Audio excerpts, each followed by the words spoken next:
بسم الله الرحمن الرحیم. راغلی ملګرو ملم جبه کې لاندې یو لاره جدا کیږي د امیر مقام صاحب د کوټۍ سره لاندې لاره راځي او د جنت ته راغلي یو.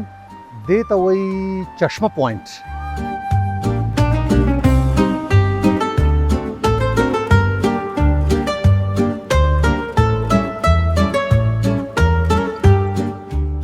چشمه موږ ته په پښتو کې چینه وایو.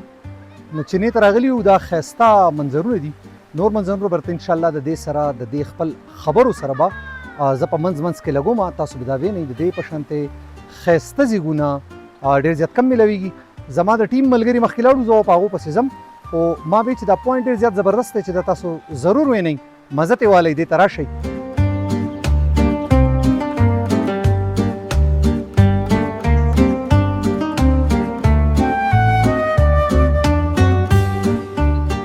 خدای پاک چې دا څونه ښکلا دلته کې پیدا کړې ده، دې پسې دنیا چې کوم دی نو په لکاو روپۍ لګوي.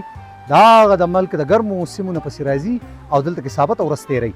نو د سوات دا خلک چې مونږ کوم یو، خدای ته وګورئ چې راشي دلته کې دا پلاستیکونه مارتا وایي، پلاستیک مارتا وایي، ګن مارتا وایي. مونږ ثابت ټیم راغلي یو، څه تقریبا 15-20 زمونږ سره ماشومان یې جینکۍ دي. نو مونږ دا ټوله لاره پرتلو او ټول یو پلاستیکونه ګندونه دا چوت کړل.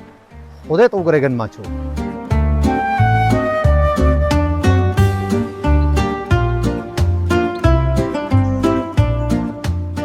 مونږه که فرض که دا ځای پاک نشو ساتلی، د دې د ګنده کولو هم مونږ ته هېڅ حق نه رسي.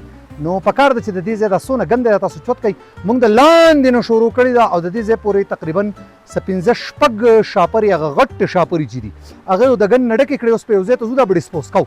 نو پکار نه ده چې که ګن یو ځای مونږ پاکولی نه شو نو مونږ ته د سره حق نه رسي چې دا ګنده کړو. د لوی الله په امان.